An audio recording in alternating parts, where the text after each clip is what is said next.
वैष्णवों से सबसे बड़ा अपराध ये होता है कि वो शिव जी को नीचे समझते हैं। आजकल तो डेमी आजकल नहीं है, चलो आजकल तो सुधर रहे हैं सब लोग।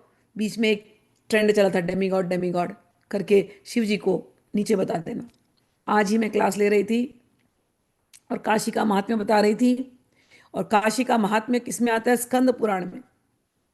और पद्म पुराण, जो कि पद्म पुराण यदि आप देखोगे तो उसको वैष्णव ग्रंथों में कहा जा सकता है, लेकिन पद्म पुराण हो स्कंद पुराण हो, सब में काशी का महात्म्य है। और उस काशी के महात्म्य में एक लीला थी कि भगवान श्री कृष्ण त्रिपुंड लगा करके, जैसे शिव जी लगाते हैं ना ऐसा वाला बस, भगवान श्री कृष्ण त्रिपुंड लगा करके काशी क्षेत्र में 1 साल भगवान शिव को प्रसन्न करने के लिए रुद्र अष्टाध्यायी का पाठ कर रहे हैं। तो एक से एक लीलाएं हम ऐसे देखते हैं। भगवान विष्णु बोलो या कृष्ण बोलो या राम बोलो, आप उनकी लीलाओं में देखोगे कि वो हर को पूज रहे हैं। चाहे आप रामेश्वरम में देखो तो रामचंद्र जी शिव जी शिवलिंग की आराधना कर रहे हैं। ऐसे ही बिंदु माधव मंदिर है बनारस में, काशी में। आज काशी महात्म्य, क्योंकि काशी में हमारी शिविर लगने वाली है, तो काशी महात्म्य चल रहा था, तो मैं बता रही हूँ कि भगवान श्री कृष्ण वहां पर हैं, विष्णु जी उनके महात्म्य को सुना रहे हैं। काशी ऐसी नगरी है मोक्षदायिनी। काशी जैसे वृंदावन है इस धरती पर, ऐसे काशी इस धरती पर जो कि काल से परे है, माया से परे है। सती का वो जो प्रकरण था, उसमें दक्ष को जो घमंड था, और जिस घमंड से उसने भगवान शिव का अनादर किया, और स्वयं दक्ष जब यज्ञ हुआ, यज्ञ के अंत में भगवान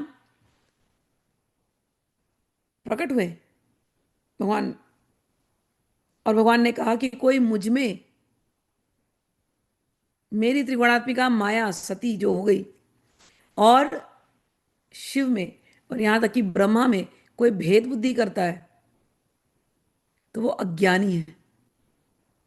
कोई शिव का निरादर करके सोचे कि मैं यज्ञ में सफल हो जाऊं, होगा नहीं।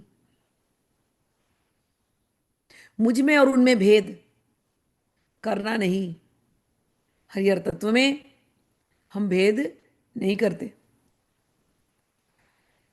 तो ऐसी ऐसी बहुत सारी लीलाएं जब नारद जी कराते हैं, वो भगवान का मन है। क्योंकि यदि वैष्णवों के मन में दक्षता आ गई, दक्ष बुद्धि आ गई, दक्ष बुद्धि का अर्थ होता है कि मैं बहुत एक्सपर्ट हूं। दक्ष यानी एक्सपर्ट, दक्ष बुद्धि यानी है कि मैं बहुत एक्सपर्ट हूं। और दक्ष बुद्धि वाला व्यक्ति कैसा होता है? बहुत मैं करता है। मैं ये कर सकता हूँ, मेरी वजह से ऐसा हो गया, मैंने ऐसा किया, मैंने ऐसा बोला, मैंने ऐसा नहीं बोला, मैंने किया, मैंने किया, मैंने किया, उसके हर बात में मैं।